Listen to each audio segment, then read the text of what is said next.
Episode की शुरुआत में हम चिनियन को देखते हैं। जब उसकी आंख खुलती है तो वो अपने आप को एक होटल में पाती है। तभी रूम की डोरबेल बज जाती है।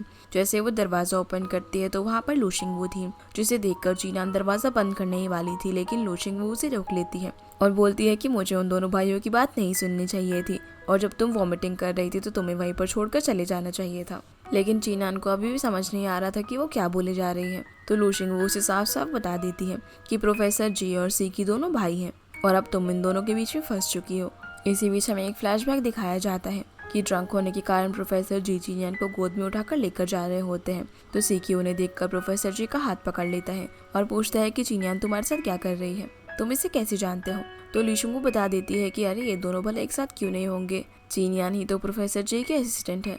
प्रोफेसर जी अब लू शिंगवू को चिनियन को देते हैं और उसे होटल लेकर जाने के लिए बोलते हैं। फिर वो सीकी से बोलते हैं कि अगर तुम्हें मुझसे कुछ बात करनी है तो चलो मेरे साथ। प्रेजेंट में चिनियन लू शिंगवू से पूछती है कि इसके आगे क्या हुआ। अब चिनियन तो प्यार व्यार के मामले में एक नंबर की डम लड़की थी, इसीलिए उसे अभी भी ठीक से समझ नहीं आ रहा था। और यहाँ जैसे ही लू शिंगवू उसे बताने वाली थी कि सीकी तुम्हें लाइक करता है, तभी वहाँ पर सीकी आकर उसे रोक देता है। चिनियन उसके चेहरे को देखकर उसको टच करने लगती है क्योंकि उस पर चोट लगी हुई थी। तभी प्रोफेसर जी भी वहाँ पर आ जाते हैं, जो चिनियन से हाथ नीचे करने को बोलते हैं। प्रोफेसर जी जैसे ही आकर वहाँ पर बैठते हैं तो उनके हाथ पर भी चोट लगी हुई थी, जो देखकर चिनियन उनसे भी पूछती है कि आपके हाथ को क्या हुआ, कि आप दोनों ने कल मेरे लिए सच में लड़ाई की थी। पर दोनों भाई उसे यहाँ ये बोलकर चुप करवा देते हैं कि बकवास बंद करो। इसी बीच हमें फ्लैशबैक में दिखाया जाता है कि रात में आखिर क्या हुआ था। दोनों भाई जब बात करने के लिए साइड में जाते हैं तभी एक पर्सन सीकी को बहुत सारे पैम्पलेट्स देकर चला जाता है और प्रोफेसर जी सीकी से पूछते हैं कि क्या यहाँ पर तुम चिनियन के लिए आए हो और क्या तुम उसे पसंद करते हो। तो सीकी बोलता है कि मैं तो आपसे यही पूछने वाला था, और अब ये भी जो आपने किया मैंने वो देख लिया है, और ये मत कहना कि आप उसके एम्प्लॉय होने का फ़ायदा उठा रहे हैं। प्रोफेसर जी कहते हैं कि तुम्हें ये सब जानने की ज़रूरत नहीं है। सीकी बोलता है कि तो आप भी चिनियन से दूर रहिए। प्रोफेसर जी कहते हैं कि नहीं रहूँगा तो क्या, तुम मुझे मारोगे, और क्या तुम्हें याद भी है कि बचपन से आज तक तुम मुझसे एक बार भी जीत नहीं पाए हो। जो सुनकर गुस्से में सीकी सारे पैम्पलेट्स नीचे फेंक देता है। तभी सिक्योरिटी गार्ड आ जाता है और बोलता है कि ये कचरा किसने फैलाया है, जाकर इसे जल्दी से साफ करो। इसीलिए सीकी और प्रोफेसर जी दोनों उसे साफ करने लगते हैं, पर उसे साफ करते करते सीकी गिरने ही वाला था। तो प्रोफेसर जी उसे बचाने की कोशिश करते हैं, जिस वजह से उनके हाथ पर और सीकी के मुंह पर चोट लग जाती है। इधर दोनों भाइयों की बहस फिर से चालू हो जाती है। चिनियन इनसे बोलती है कि आप दोनों भाई हैं, आप लोगों ने मुझे कभी बताया ही नहीं। प्रोफेसर जी बोलते हैं ये और मेरा भाई जो कि बचपन में घर से भाग गया था। सीकी बोलता है कि हाँ मुझे भी आपसे कोई रिश्ता रखने में कोई इंटरेस्ट नहीं है। प्रोफेसर जी बोलते हैं ठीक है तो फिर निकल जाओ मेरे घर से। सीकी बोलता है कि क्या वो आपका घर है। तो प्रोफेसर जी कहते हैं कि सिर्फ वो घर ही नहीं, तुम्हारी रूममेट भी मेरी है। जो सुनकर सभी लोग उसे घूरने लगते हैं। तो प्रोफेसर जी बोलते हैं कि मेरा मतलब कि मेरी असिस्टेंट है, इसीलिए अब जल्दी से अपना सामान पैक करो और मेरे घर से निकल जाओ। सीकी बोलता है कि मैं ये सब कुछ नहीं जानता, हम दोनों एक साथ हैं और चिनियन मेरी पार्टनर है। जो सुनकर चिनियन सीकी के पैर पर किक मारती है और बोलती है कि नहीं नहीं, मैं इसकी पार्टनर नहीं हूँ, वो तो मुझे बस थोड़ी बहुत ड्राइंग आती है, इसलिए मैं कभी कभी सीकी की हेल्प कर देती हूँ। असल में वो यहाँ पर प्रोफेसर जी को ये नहीं बताना चाहती थी कि वो एक कार्टूनिस्ट है, क्योंकि उसे लग रहा था कि शायद प्रोफेसर जी को कार्टूनिस्ट पसंद नहीं है। इन सभी की नोकझोंक के बीच में लू शिंगवू तो काफी एंजॉय कर रही थी। प्रोफेसर जी अब चिनियन से यहाँ डायरेक्टली पूछ लेते हैं या तो तुम सीकी के साथ काम कर सकती हो या फिर मेरे साथ। सीकी अब यहाँ चिनियन का जवाब सुनने के लिए उसकी तरफ देखने लगता है, लेकिन इससे पहले कि वो कुछ बोल पाती प्रोफेसर जी को चियो का कॉल आ जाता है, जो उसे बताती है कि ग्रैंडपा की तबीयत बहुत ही खराब है। इसीलिए दोनों भाई भागते हुए हॉस्पिटल पहुंचते हैं। सीकी अब ग्रैंडपा के पास जाकर फुट फुट कर रोने लगता है। तब ग्रैंडपा उसके सर पर मारते हैं और बोलते हैं कि भला तुम कैसे रो रहे हो, मैं अभी मरा थोड़ी हूँ। तभी बाकी सभी लोग भी अंदर आ जाते हैं और ग्रैंडपा इन दोनों भाइयों को एक साथ देखकर पूछते हैं कि क्या तुम दोनों में सुलह हो गई है, जिस पर प्रोफेसर जी हाँ बोल देते हैं। ये सुनकर जैसे ही सीकी बाहर जाता है तो शियो से बताती है कि ग्रैंडपा को कैंसर हो गया है और मैंने उनकी ड्रॉअर में विल के पेपर्स देखे। तभी प्रोफेसर जी भी डॉक्टर से मिलकर आते हैं और वो बताते हैं कि हाँ सच में ग्रैंडपा को कैंसर है। अब ये दोनों भाई आपस में बात करते हैं, जहाँ प्रोफेसर जी बोलते हैं कि जब तक ग्रैंडपा की तबीयत ठीक नहीं हो जाती और उनका ऑपरेशन सक्सेसफुल नहीं हो जाता तब तक तुम्हें मेरे साथ रहना होगा और ऐसा प्रिटेंड करना होगा कि हम दोनों की सुलह हो गई है। जिस पर बेचारे सीकी को ना चाहते हुए भी ग्रैंडपा के लिए मानना ही पड़ता है और वो अपना सारा सामान लेकर प्रोफेसर जी के घर पर आ जाता है। अब सीकी यहाँ पर रहने के लिए प्रोफेसर जी को अपनी कंडीशन बताने लगता है, लेकिन वो उसकी एक भी कंडीशन नहीं मानते। तो फिर आखिर में सीकी बोलता है कि मैं यहाँ पर तभी रहूँगा जब चिनियन भी हम दोनों के साथ रहेगी, जिस पर प्रोफेसर जी मान जाते हैं। अब सीकी प्रोफेसर जी के घर में तो रहने के लिए आ गया था, लेकिन वो उससे सारे काम करवाते थे, जैसे कि घर की साफ सफाई, कपड़े धुलवाना और चिबाओ की पॉटी भी साफ करवाना। जिन सबसे बेचारा सीकी काफी परेशान हो गया था और वो चीनान से पूछता है कि तुम भला इसके साथ कैसे रह लेती हो। चीनान उसे बोलती है कि प्रोफेसर जी बहुत ही अच्छे हैं। तो सीकी कहता है कि हाँ वो तो है, क्योंकि बचपन में वो मेरा बहुत ख्याल रखा करते थे और मेरे जो डैड थे वो भाई के लिए बहुत ज़्यादा स्ट्रिक्ट थे। पर कुछ टाइम बाद जब हमारे पेरेंट्स का डिवोर्स हुआ तो मेरी मम अमेरिका चली गई और मेरे पापा अचानक से मिसिंग हो गए। तब से मेरा भाई भी काफ़ी बदल गया और एक बार हम दोनों के बीच में बहुत ही झगड़ा हुआ था, इसलिए मैं भी घर छोड़कर चला गया था और अपनी मॉम के साथ अमेरिका में रहने लगा। फिर वो यहाँ से ये बोलकर चला जाता है कि मैं बाहर जरा खुली हवा में सांस लेना चाहता हूँ। तभी प्रोफेसर जी आकर उसे बताते हैं कि आज सीकी का बर्थडे है। चीनियन बोलती है कि ये तो बहुत ही अच्छा मौका है आप दोनों के रिश्ते को फिर से सुधारने का। पर प्रोफेसर जी उसे बताते हैं कि सीकी अपना बर्थडे मनाना पसंद नहीं करता, लेकिन अगर शायद तुम उसके साथ बर्थडे सेलिब्रेट करो तो मना नहीं करेगा। दूसरी तरफ हम सीकी को देखते हैं जो कि एक शॉप पर अकेले ही अपने बर्थडे केक लेने के लिए जाता है, पर वहाँ उसे उसका पुराना क्लासमेट मिल जाता है जो उसका मजाक उड़ाते हुए कहता है कि तुम तो अभी भी बिल्कुल नहीं बदले। यहाँ हमें फ्लैशबैक से पता चलता है कि स्कूल में भी सीकी गर्ल मांगा पढ़ा करता था और कुछ लड़के उसे बुली कर रहे थे, लेकिन सीकी उन्हें पूरी तरह से इग्नोर करता है। पर जब वो लोग उसके पेरेंट्स के डिवोर्स और उसके भाई के बारे में बात करने लगते हैं तो सीकी को बहुत ही गुस्सा आता है और वो उसे एक पंच मार देता है। यहाँ पर भी सीकी उसे एक पंच मारने ही वाला था, पर सही वक्त पर लूशिंग वो वहाँ पर आ जाती है जो उन लोगों को बताती है कि ये मेरा बॉयफ्रेंड है। अब इतनी सुंदर लड़की को सीकी के साथ देखकर वो लड़का कुछ नहीं बोल पाता और यहाँ से अपनी गर्लफ्रेंड के साथ चला जाता है। लूशिंग वो अब सीकी को उसका केक खरीद कर देती है और उसे हैप्पी बर्थडे विश करती है। वहीं हम चीनान को घर पर देखते हैं जो बेडशीट सुखा रही होती है, लेकिन तभी उसका पैर फिसल जाता है और वो नीचे गिरने वाली होती है।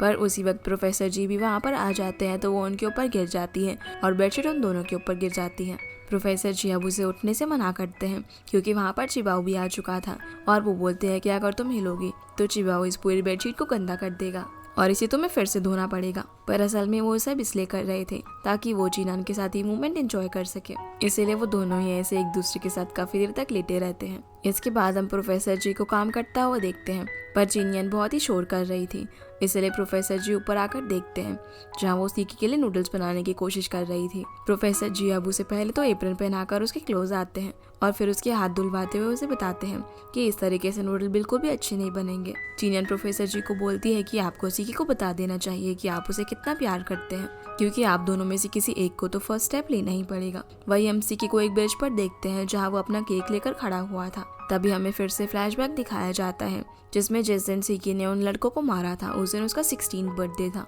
जिसका केक वो काटने जा ही रहा था कि तभी वहाँ पर प्रोफेसर जी आ जाते हैं जो उससे आज स्कूल में हुई लड़ाई के बारे में पूछते हैं और उससे बोलने लगते हैं कि तुम स्कूल से भागकर क्यों आ गए। तो सीकी बताता है कि उन लोगों ने ही मुझे पहले बुली करना शुरू किया था और अब से मैं स्कूल नहीं जाऊंगा और मैं एक कार्टूनिस्ट बनूंगा। जो सुनकर प्रोफेसर जी को गुस्सा आता है और वो उससे पूछते हैं कि मैं तुमसे आखिरी बार पूछ रहा हूँ तुम स्कूल जाओगे या फिर नहीं, जिस पर सीकी मना कर देता है।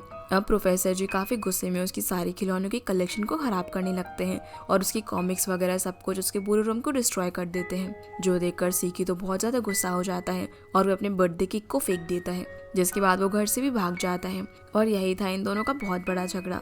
इस दिन से ही सीकी ने अपना बर्थडे सेलिब्रेट नहीं किया था। अब वो काफी उदास होकर घर पर जाता है, तभी चीनियन उसे सरप्राइज कर देती है। अब इससे पहले कि वो थोड़ा खुश हो पाता, पर चीनियन उसे बता देती है कि प्रोफेसर जी ने भी उस सब में इसकी मदद की है, जो सुनकर सीकी को काफी गुस्सा आ जाता है।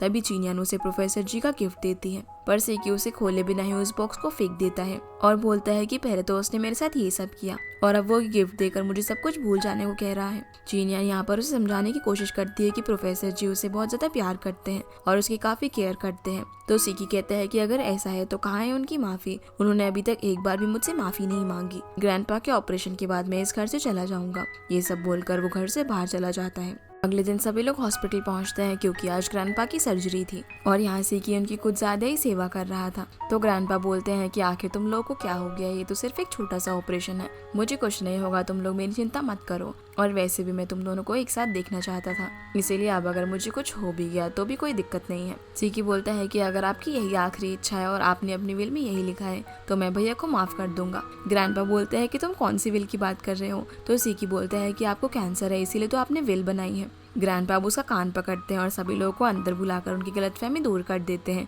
कि उन्हें कोई कैंसर नहीं है। तो शियो बोलती है कि भैया ने भी तो यही बोला था। तभी वहाँ पर प्रोफेसर जी डॉक्टर के साथ आ जाते हैं और डॉक्टर ग्रैंडपा को सर्जरी के लिए ले जाते हैं। उनके जाते ही सीकी यहाँ झूठ बोलने के लिए प्रोफेसर जी का कॉलर पकड़ लेता है, पर तभी प्रोफेसर जी उससे माफी मांग लेते हैं। प्रोफेसर जी बोलते हैं कि मैं हम दोनों का पुराना झगड़ा सॉर्ट आउट करना चाहता था, इसलिए मैंने झूठ बोला। फिर प्रोफेसर जी उसे बोलते हैं कि मैंने आज तक तुम्हारे साथ जो कुछ भी गलत किया है उस सब के लिए मैं माफी मांगता हूँ। जो सुनकर सीकी काफी हैरान हो जाता है और कुछ नहीं बोल पाता। तभी शाओजो उसे यहाँ से बाहर लेकर जाता है और उसे समझाता है कि तुम्हारे साथ तुम्हारे भाई ने जो कुछ भी किया उस सब के लिए वो काफी गिल्ट में है और आज उसने पहली बार किसी से माफी मांगी है जो कि तुम हो। तो सीकी बोलता है कि उन्होंने गलती की तो माफी तो मांगनी ही पड़ेगी। तो शाओजो उसे भी उसे माफ करने के लिए बोलता है और उसे सारी चीजें बताने लगता है। उसके फादर के मिसिंग होने के बाद उसने सब कुछ अपना सैक्रिफाइस करके पूरे घर और इस बिजनेस को संभाला। और क्या तुम्हें पता भी है कि उसने तुम्हें बर्थडे में क्या गिफ्ट दिया था? जो सुनकर सीकी फटाफट से घर पर जाता है और उस बॉक्स को ओपन करता है जो कि उसके भाई ने उसे एज अ बर्थडे गिफ्ट दिया था। उसके अंदर उसे एक कबर्ड की फोटो मिलती है। सीकी अब उस कबर्ड के पास जाकर जैसे ही उसे ओपन करता है तो वो उसे देखकर एकदम शॉक हो जाता है। जिसके बाद हम प्रोफेसर जी और चिनियन को देखते हैं जो कि घर पर आ चुके थे और प्रोफेसर जी यहाँ बेबी सीकी को लेकर काफी परेशान थे। वहीं हम सीकी को देखते हैं जो कि एक स्टोर में बैठकर कोल्ड ड्रिंक पीकर नशे में होने की एक्टिंग कर रहा होता है और काफी सैड होता है क्योंकि उसे रियलाइज हो गया था कि वो अपने भाई के लिए कितना गलत सोचता था, जबकि वो उसे सच में बहुत ज्यादा प्यार करते हैं। लूशिंग वो भी उसे ऐसे बैठा हुआ देख लेती है और उसके पास आकर उसे बोलती है कि अगर तुम्हें सच में नशा ही करना है तो तुम्हें किसी बार में जाकर अल्कोहल पीना चाहिए। पर सीकी बोलता है कि नहीं नहीं, मेरे भाई ने मुझे ऐसा करने से मना किया है। असल में जब सीकी ने उस कबर्ड को खोला था तो उसके अंदर वो सारे रेयर टॉयज की कलेक्शन थी जो कि काफी साल पहले प्रोफेसर जी ने डिस्ट्रॉय कर दी थी और वो कंपनी के बंद होने के बाद भी प्रोफेसर जी ने उसके लिए सारी चीजें कलेक्ट की थी। लूशिंग वो अब उसके लिए आइसक्रीम लेकर आती है ताकि उसका मूड थोड़ा सा अच्छा हो जाए क्योंकि उसे आइसक्रीम काफी पसंद थी और उसे एडवाइस करती है कि अगर उसकी मिसअंडरस्टैंडिंग क्लियर हो गई है तो उसे अपने भाई से जाके मिल लेना चाहिए। और भी वो उसे कई सारी बातें बोलने लगती हैं जहाँ लूशिंगू से बात करके सीकी अब काफी अच्छा फील कर रहा था और उसका मूड भी ठीक हो गया था। इधर प्रोफेसर जी घर पर ड्रिंक कर रहे थे जिन्हें देखकर चीना ने उनके हाथ से वाइन का ग्लास छीन लेती है और बोलती है कि आप तो कभी ड्रिंक नहीं करते तो फिर आज आप ड्रिंक क्यों कर रहे हो। फिर वो उनसे बोलती है कि मुझे आपसे कुछ सॉर्ट आउट करना है। वो बोलती है कि प्रोफेशनली तो मैं आपकी असिस्टेंट हूँ लेकिन सभी लोग ये बात जानते हैं कि मैं यहाँ पर आपका प्यार पाने के लिए आई हूँ, पर अगर आप ऐसे ही करते रहे तो मैं भी एक दिन आप पर गिव अप कर दूंगी और यहाँ से चली जाऊंगी। तभी प्रोफेसर जी उसे सोफे पर बिठाते हैं और उसे हक करते हुए कहते हैं कि नहीं, तुम मुझे छोड़कर नहीं जा सकती, मुझे तुम्हारी जरूरत है। अगले दिन प्रोफेसर जी चिनियन और बाकी सभी लोगों को अपने घर लेकर जाते हैं। अब जैसे ही वो लोग घर पहुंचते हैं तो देखते हैं कि सीकी तो वहां पर पहले से ही मौजूद था, जो ग्रैंडपा से बोलता है कि मैं भी अब बिजनेस करूंगा और भाई की तरह बनूंगा।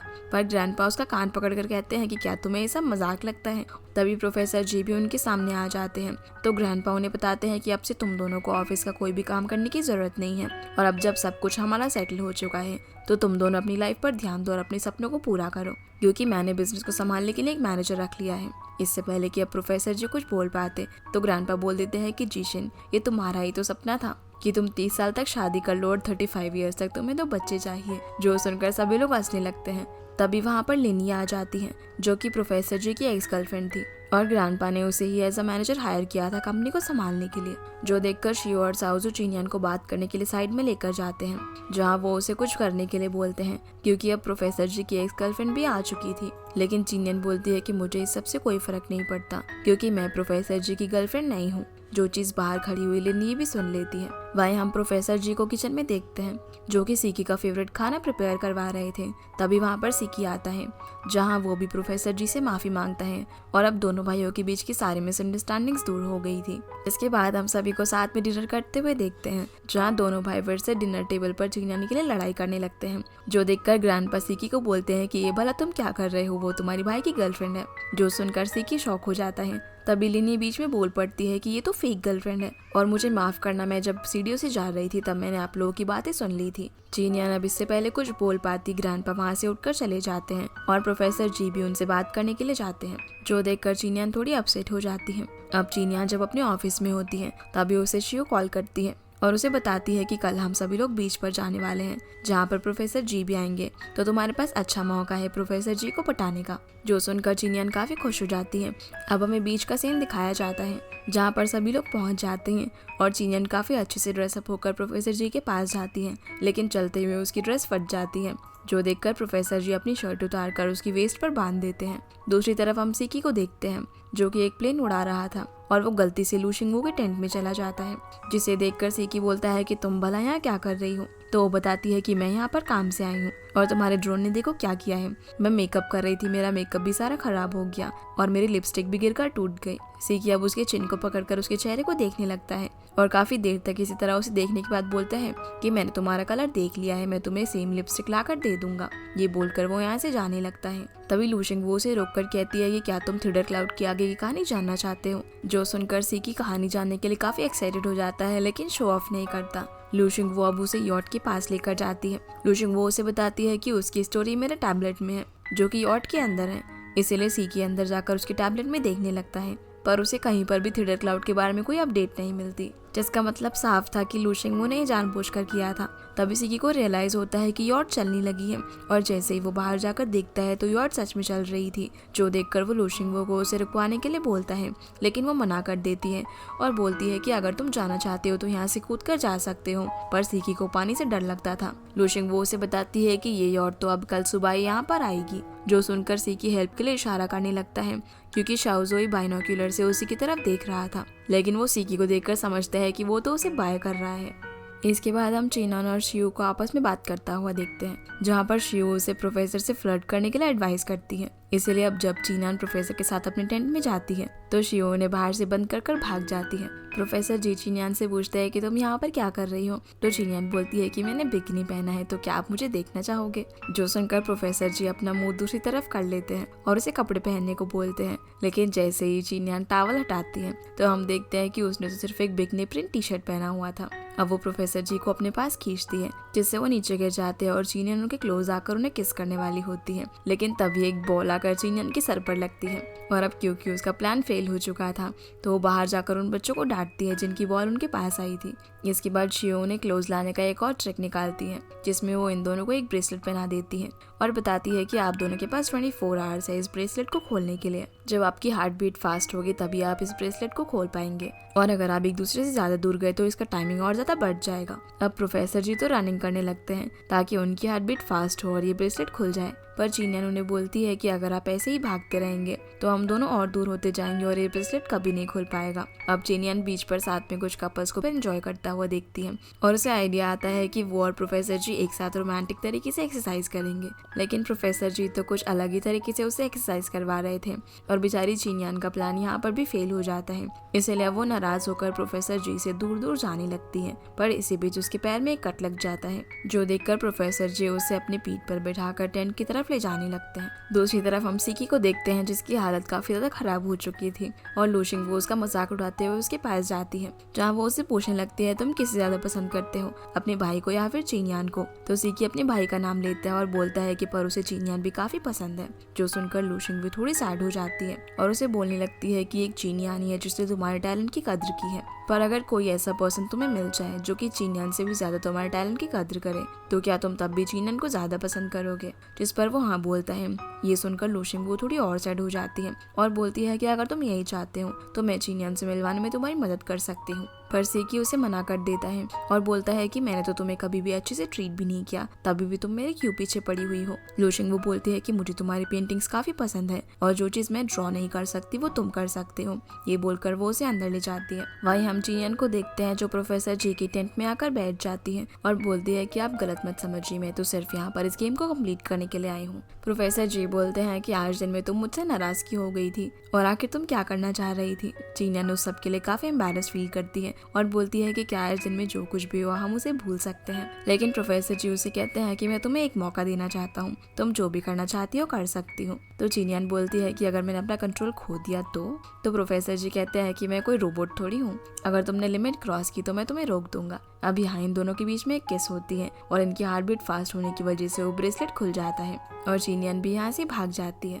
दूसरी तरफ हम लू शिंगवू को देखते हैं जो कि सीकी को एक बहुत ही अच्छी जगह पर लेकर जाती है, जो देखकर वो काफी खुश हो जाता है। तो लू शिंगवू उससे पूछती है कि क्या अभी भी तुम मुझसे नफरत करते हो, तो सीकी मना कर देता है, जो सुनकर वो उसके गाल खींचने लगती है। रात में प्रोफेसर जी बॉनफायर के पास बैठे होते हैं, तभी उनके पास शिव आती है। शिव उनसे पूछती है कि क्या आप जीनियन को पसंद करते हो। तो प्रोफेसर जी बोलते हैं कि अगर मैं किसी को पसंद करता हूँ तो मैं उसे कभी खुद से दूर नहीं जाने दूंगा और उसे परस्यू करने के लिए मैं किसी की हेल्प की जरूरत नहीं लूंगा, और शायद वो भी मेरी तरह ही सोचती होगी, पर अगर ऐसा नहीं है तो हम दोनों के बीच में कुछ भी नहीं हो सकता। जो सारी बातें टेंट में लेटी हुई जीनियन भी सुन रही थी और वो थोड़ी अपसेट हो जाती है। अगली सुबह हम सीकी को देखते हैं जो कि फाइनली बीच पर पहुंच जाता है और वहाँ से जाने लगता है। तो लूशिंग वो उसे रोककर छलांग मारकर उसकी तरफ आती है और सीकी उसे पकड़ लेता है। फिर वो उसे सैंड क्लॉक देती है और बोलती है कि ये तुम्हें तुम्हारे ड्रीम्स को पाने में मदद करेगा। जहाँ हम उसे इस तरीके से देखकर समझ पाते हैं कि वो भी अब सीकी को लाइक करने लगी है। जिसके बाद हम प्रोफेसर जी को देखते हैं जो कि शाओजू और शियो के साथ घर जा रहे होते हैं,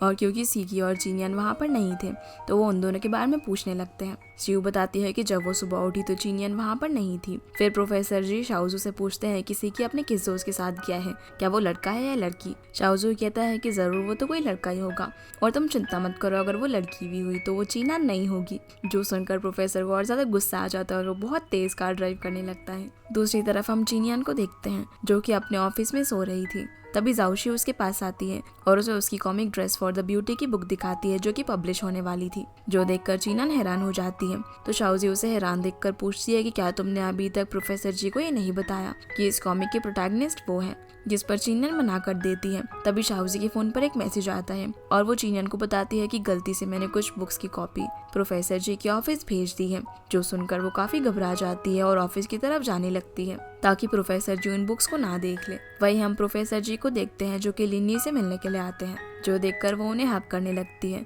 क्योंकि उसे लग रहा था कि वो उसे पैचअप करने के लिए आए हैं, लेकिन प्रोफेसर जी उसे रोक देते हैं। वहीं हम लिनी को देखते हैं जो कि उन बुक्स को लेकर प्रोफेसर जी के ऑफिस में जा ही रहा होता है। तभी वहाँ पर चीनन पहुंच जाती है और उससे उन बुक्स को ले लेती है, जहाँ पर लियो से बोलता है कि तुम्हें प्रोफेसर जी को पटाने के लिए इतनी मेहनत करने की जरूरत नहीं है, क्या तुम्हें नहीं पता कि लिनी और उनकी एंगेजमेंट होने वाली है। जो सुनकर चीनन कुछ बोल नहीं पाती और वॉशरूम का बहाना करके वहाँ से चली जाती है, जहाँ वो खुद से बोलती है कि नहीं ऐसा नहीं हो सकता। लेकिन तभी वो अपने सामने प्रोफेसर जी और लिनी को एक दूसरे को हक करता हुआ देखती है, जो देखकर वो काफी अपसेट हो जाती है और उसे यकीन हो जाता है कि सच में प्रोफेसर जी की एंगेजमेंट होने वाली है। तभी हम लिनी को देखते हैं जो प्रोफेसर जी से बोलती है कि अगर मैं पीछे खड़ी हुई लड़की होती तो अभी तक मैं तुम्हें जान से मार देती, जिसका मतलब ये है कि इन दोनों को पता है कि चीनियान इन्हें देख रही है और ये दोनों जानबूझकर ये सब कर रहे हैं। इसी बीच चीनियान को याद आता है कि जब वो प्रोफेसर जी के घर पर गई थी तब भी वो लोग किसी के एंगेजमेंट के बारे में बात कर रहे थे। जो सारी बातें सोचकर अब वो काफी रोने लगती है। रात में हम चीनियान को देखते हैं जो कि अपना सारा सामान पैक करके प्रोफेसर जी के घर से जाने की पूरी तैयारी कर लेती है। प्रोफेसर जी उसके पास आकर उससे पूछते हैं कि तुम कहाँ जा रही हो, तो वो उन्हें झूठ बोल देती है कि उसके कुछ फैमिली मैटर्स हैं, इसीलिए अब मैं यहाँ से जा रही हूँ और अब मैं आपकी एंगेजमेंट के बाद ही वापस आऊंगी, लेकिन तब शायद आना ठीक नहीं रहेगा, इसलिए मैं कभी वापस नहीं आऊंगी। फिर वो प्रोफेसर जी के सामने अपनी कॉमिक रखती है और उनकी घर की चाबी देकर उन्हें माफी मांगती है और उन्हें सारी सच्चाई बता देती है कि शुरुआत में मैंने आपको इसीलिए अप्रोच किया था क्योंकि मुझे ड्राइंग के लिए इंस्पिरेशन चाहिए थी और इसीलिए मैं आपके साथ रहना चाहती थी, इसीलिए मुझे माफ कर दीजिए। प्रोफेसर जी उससे बोलते हैं कि क्या वो सब झूठ था, जिस पर वो हाँ बोलती है। तो प्रोफेसर जी से बोलते हैं कि सच क्या है। चीनियान कहती है कि सच ये है कि आपकी एंगेजमेंट होने वाली है। ये बोलकर वो यहाँ से जाने लगती है। प्रोफेसर जी से रोकते हैं और बोलते हैं कि जब तक तुम मुझे अपनी गलती ठीक से नहीं बताओगी मैं तुम्हें यहाँ से जाने नहीं दूंगा। तो चीनियान कहती है कि मेरी गलती ये है कि मैंने आपको अप्रोच करने के लिए बहुत ही कोशिश की, मुझे अपने मोटिव्स आपको पहले ही बता देने चाहिए थे। जितना मैं आपकी क्लोज आती गई उतना आप मुझे पसंद आने लगे और अब मैं आपके बिना कुछ भी ड्रॉ नहीं कर सकती हूँ। तो प्रोफेसर जी कहते हैं कि तो फिर तुम यहाँ से क्यों जा रही हो। चीनियान कहती है कि आपकी एंगेजमेंट होने वाली है और लेनी आपके लिए एकदम परफेक्ट है, जो कि आपकी बिजनेस में भी मदद कर सकती है और मैं तो सिर्फ आपकी फेक गर्लफ्रेंड थी, इसीलिए अब मेरा यहाँ पर रुकने का कोई फायदा नहीं है। मैंने बहुत कोशिश की आपका प्यार पाने की, लेकिन मैं इसमें कामयाब नहीं हो पाई। पर प्रोफेसर जी इस पर कुछ भी नहीं बोलते, इसीलिए चीनियान वहाँ से जाने लगती है। पर जैसे ही वो दरवाजे के पास पहुँचती है तभी प्रोफेसर जी उसके पास आकर उसे अपनी तरफ खींचते हैं और किस करने लगते हैं। और ठीक उसी वक्त सीकी भी लूशिंगवू के साथ वहाँ पर आ जाता है, जो कि इन दोनों को किस करते हुए देखकर काफी अपसेट हो जाता है और उसका दिल ये चीज एक्सेप्ट करने के लिए तैयार ही नहीं था। प्रोफेसर जी भी अब चीनियान को लेकर अंदर चले जाते हैं और सीकी वहाँ से भाग जाता है। इधर घर में चीनियान काफी शॉक हो जाती है कि अभी उसके साथ ये क्या हो गया। प्रोफेसर जी उसे उठाकर अपने रूम में लेकर जाते हैं और बोलते हैं कि जो कुछ भी हो रहा है वो सच है अब वो उसे यहाँ पर किस करने ही वाले थे, लेकिन तभी जिनियन का पेट गुड़गुड़ाने लगता है क्योंकि उसे भूख लग रही थी। दूसरी तरफ हम सिकी को देखते हैं जो कि चले जा रहा था और लूशिंगवू भी उसके पीछे पीछे जा रही थी, जहाँ वो उसे बोलती है कि इसमें कोई हैरानी वाली बात नहीं है कि उसने तुम्हें छोड़कर तुम्हारे भाई को चूज किया। जो सुनकर सिकी उसे घूरने लगता है तो लूशिंगवू उसे कहती है कि अरे नहीं नहीं, मेरा वो मतलब नहीं था, अगर तुम चाहो तो जिनियन को अभी भी पा सकते हो। पर सिकी अचानक से वहाँ से भाग जाता है। वो भी उसके पीछे पीछे भागती है लेकिन उसे पकड़ नहीं पाती, इसलिए वो उसे बोलने लगती है कि जहाँ भी हो तुम बाहर आ जाओ और इस तरीके से रात में घूमना ठीक नहीं है। हम देखते हैं कि सिकी उसके पीछे ही खड़ा हुआ था, जो उसे खींचकर दीवार के पास लेकर आता है और बोलता है कि तुम एक लड़की हो, तुम्हें मेरी नहीं अपनी फिक्र करनी चाहिए। लूशिंगवू उसे बोलती है कि तुम एक बच्चे हो और तुम पहले की तरह किसी स्टोर में जाकर कोल्ड ड्रिंक खरीद कर पियोगे और ऐसा प्रिटेंड करोगे जैसे कि तुम बहुत ही दुखी हो। ये सब बोलकर वो उसे वाइन पीने के लिए चैलेंज करती है और अपने घर पर इनवाइट करती है, जो चीज सिकी भी एक्सेप्ट कर लेता है और उसके साथ उसके घर की तरफ जाने लगता है। वही हम प्रोफेसर जी और जिनियन को देखते हैं जो कि बाहर कुछ खाने के लिए आए थे। प्रोफेसर जी यहाँ उससे बोलते हैं कि चलो डेट करते हैं, जो सुनकर जिनियन शॉक हो जाती है और बोलती है कि हमें डेट से पहले रिहर्सल कर लेनी चाहिए क्योंकि आपने कभी मुझे इस तरीके से ट्रीट नहीं किया और अब मैं इस रियलिटी को एक्सेप्ट नहीं कर पा रही हूँ। प्रोफेसर जियो से बोलते हैं कि मैंने जो कुछ भी कहा है पूरे होश में कहा है, इसीलिए तुम खाना खाकर घर चली जाना और सोचकर मुझे अपना डिसीजन बता देना। अगली सुबह जब सिकी की आंख खुलती है तो वो अपने सामने लूशिंगवू को देखता है, जो देखकर वो काफी हैरान हो जाता है और उससे पूछता है कि तुम मेरे घर में क्या कर रही हो। लूशिंगवू से बोलती है कि क्या तुम्हें कल रात के बारे में कुछ भी याद नहीं। यहाँ में दिखाया जाता है कि लूशिंगवू ने कल रात सिकी को ड्रिंक करने के लिए बहुत सारी वाइन मिक्स करके दी थी, जिसे पीकर सिकी ड्रंक हो गया था। सिकी बोलता है उसके बाद क्या हुआ और मेरे कपड़े क्यों चेंज है, और वो उसे भी कुछ ढंग का पहन कर आने के लिए बोलता है। तो लूशिंगवू उसके सामने ही कपड़े चेंज करने लगती है, जो देखकर सिकी उसे रोकता है। तो लूशिंगवू कहती है कि ये मेरा घर में और कहीं भी कपड़े चेंज करो, ये तो मेरी मर्जी, और वैसे भी कल रात हमारे बीच बहुत कुछ हुआ है, इसीलिए तुम्हें शर्माने की कोई जरूरत नहीं है। जो सुनकर सिकी तो बेचारा काफी हैरान हो जाता है और लूशिंगवू से पूछता है कि आखिर तुम क्या चाहती हो। लूशिंगवू उसे कहती है कि तुम मेरे लिए बहुत ही वैल्यूएबल हो और मैं चाहती हूँ कि तुम जिनियन को छोड़कर मेरे पास आ जाओ, लेकिन सिकी उसे बोलता है कि ऐसा नहीं हो सकता। लूशिंगवू उसे बोलती है कि अब सब कुछ बदल चुका है और वो उसे किस करके कहती है कि इसकी आदत डाल लो, मैं ऑफिस जा रही हूँ और तुम घर पर ही रुकना। लूशिंगवू अब रूम से बाहर जाकर कल रात की शूट की हुई वीडियो को देखने लगती है, जिसमें ड्रंक होकर सिकी बाथटब में बैठकर खेल रहा था, जहां वो बार बार जिनियन को ही याद किए जा रहा था। तो वो उसके पास जाकर उससे पूछती है कि क्या तुम उस पर गिव अप कर दोगे, जिस पर वो मना कर देता है। तभी सिकी लूशिंगवू को जिनियन समझने लगता है और वो उससे पूछता है कि तुम यहाँ पर क्या कर रही हो, जो देखकर वो समझ जाती है कि सिकी इतना जल्दी जिनियन को नहीं भूलने वाला, इसीलिए वो उसे बोल देती है कि मैं तुम्हारे भाई को पसंद करती हूँ और मेरे दिल में तुम्हारे लिए कोई फीलिंग नहीं है, इसलिए तुम गिव अप कर दो। जो सुनकर सिकी गुस्सा हो जाती है। अब उसे कहता है कि अगर तुम मुझे एक बार बोल दोगी तुम मुझे पसंद करती हो तो मैं तुम पर गिव अप कर दूंगा, इसीलिए लूशिंगवू ऐसा बोल देती है। अब सिकी उसे किस करने ही वाला था, लेकिन तभी वो बेहोश हो जाता है, जिसका ये वीडियो देखकर लूशिंगवू स्माइल करने लगती है और इसी के साथ ये एपिसोड यहीं पर खत्म हो जाता है। तो गाइस ये थी आज के वीडियो एंड आई होप आप लोगों को ये वीडियो पसंद आई होगी, तो इस वीडियो को लाइक कर चैनल को सब्सक्राइब जरूर कीजिएगा। आपसे फिर मिलते हैं अगले एपिसोड में, तब तक के लिए गुड बाय।